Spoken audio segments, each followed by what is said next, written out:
चालू रखता है और उस सूबे को हमेशा एक बैकवर्ड, हम जैसे लोगों को एक कबायली रवायती लोग समझा जाता है। माजरत के साथ हमें वहां से भेजा गया था। मैं 1988 से जो है पार्लियामेंट का जो है मेंबर बनता आ रहा हूं। पहली मर्तबा कौमी असेंबली में आया हूं।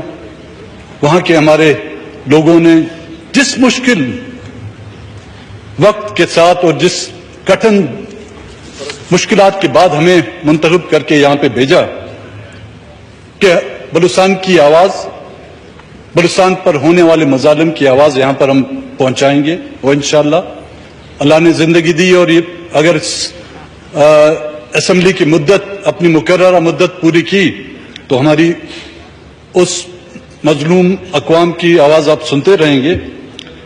लेकिन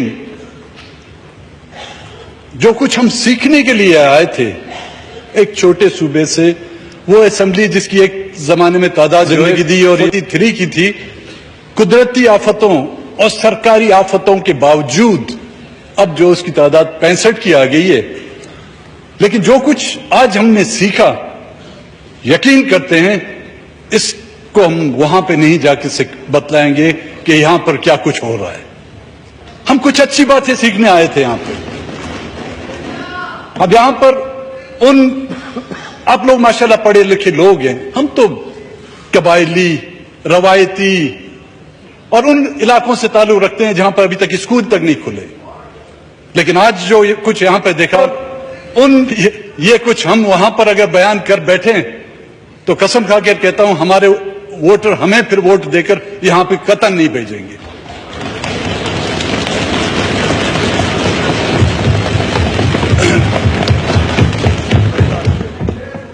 जनाब स्पीकर, जिस बला का नाम जमहूरियत है और उससे भी बड़ी बला एक आमरीयत है, उन आमरीयत के शिकंजों से निकलते हुए हल्की सी एक किरण जमहूरियत की नजर आ रही है।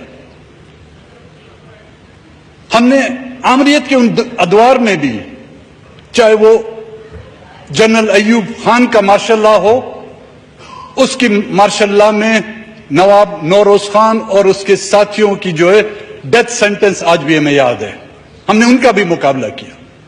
चाहे वो जनरल जियाउल-हक का मार्शल लॉ हो, जिसमें हमीद शहीद बलोच ने जो है फांसी के फंदे को चूम कर अपने कौम, अपने मुल्क और अपनी हाकमियत के लिए जद्दोजहद की।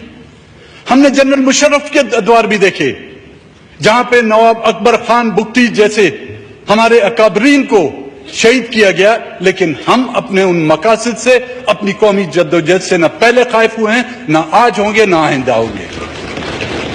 जनाब स्पीकर साहब, मुख्तसरन फिर आपको मैं मुबारकबाद दूंगा और इन्हीं अल्फाजों के साथ कि हम जो दुखड़ा, हम जो फरियाद लेके आए हैं बलूचिस्तान की, उसको ना कि सिर्फ एक कान से सुनकर दूसरे कान से निकाला जाएगा, बल्कि उस पर मनोन अमल किया जाएगा। अगर ना किया गया जनाब स्पीकर, तो फिर पता नहीं हम रहें ना रहें, लेकिन इस ऐवान में गूंजने वाली वो आवाजें आने वाले वक्त में आपकी मनसब पर कायम होने वाले या प्राइम मिनिस्टर की जगह पर उस मनसब को संभालने वाले भी कानों में हमेशा गूंजती रहेंगी।